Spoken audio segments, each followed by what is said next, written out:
አገር በሚያልፍበት ባዘቦት ጎዳና በሁሉም ሰው ፊት ላይ ትካዜ ተስሎ ሲመስል ደመና ማን ከማን ተሽሎ ማን ማንን ሊያጽናና በእንባ ስፍር እንጂ የምንለያየው ክንብንቡን ገልጦ ቀረብ ብሎ ላየው ሁሉም ልቅሶ ላይ ነው።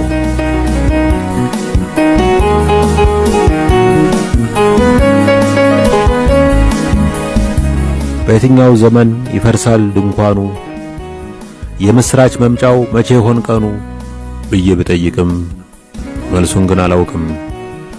አገር በሚያልፍበት ባዘቦት መንገዱ በአስፋልት በሐዲዱ መርዶ እየዘለለ ብስራት ግን ይድሃል። በዚህ ሁሉ መሃል እኔን ስታስቢ ፈገግታሽ ከናደው ፊትሽ አካባቢ ያንዣበበውን ጉም በሕይወት መኖሬ አለው ትልቅ ትርጉም።